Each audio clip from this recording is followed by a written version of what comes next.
Hello and welcome to this little introduction to the city of Ember. I have here a very beginning of the city itself. We're in one of the makeshift and starter buildings at the moment. So in the story of the city of Ember, the city, if you don't know, was built to last around about 200 years, and I think it's past its sell-by date now, and in the story all the lights are failing, which is one of the key components to this city that is underground. So in Kalu Street here, I've started off in this map with a basic story and basic outline for the students in my school to start building the facades to all the houses. In the story itself, it says that the houses have simple shops at the beginning on the ground floor, and then apartments that are upstairs. So keeping in with the actual theme, which is quite a dark theme in the city of Ember, everything's sort of got this kind of rustic, not rustic, but rusty kind of colour to it. Everything's kind of brown and dark and grey. And here, the buildings, if I remember in the first couple of chapters, the author mentions that they have balconies as such going onto the street. If we can have a look down at the very beginning, there is a doorway that's going to be leading out into the unknown world that Lina and Doon, who are the main characters in the story, end up finding out about.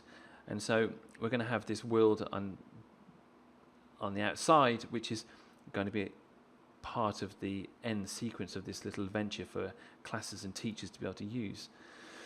So the build itself is split into 3 levels. We have a circuit that teachers will be able to turn on and off. At the moment it's quite basic because this is the very start of it. It's just a simple quarter of the map.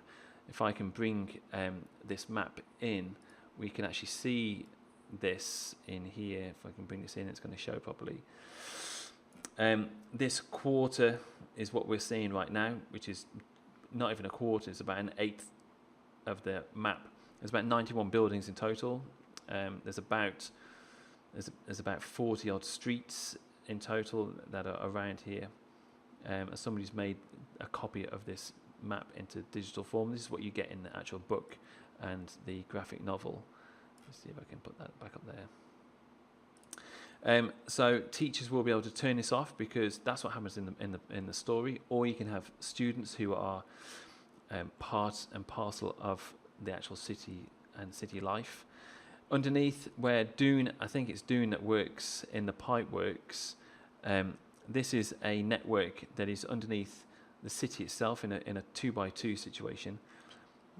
This leads to the river that runs through here, so there will be running water that will go through here on a very low level. There's already running water. I know you can see lava in the background, but there is a river running through this already that will just be channeled directly into the city itself. The city in this quarter is all lit up at the moment. You will be able to turn this off as a teacher, as which chapter and which part of the story you're at and which part of the story you're playing.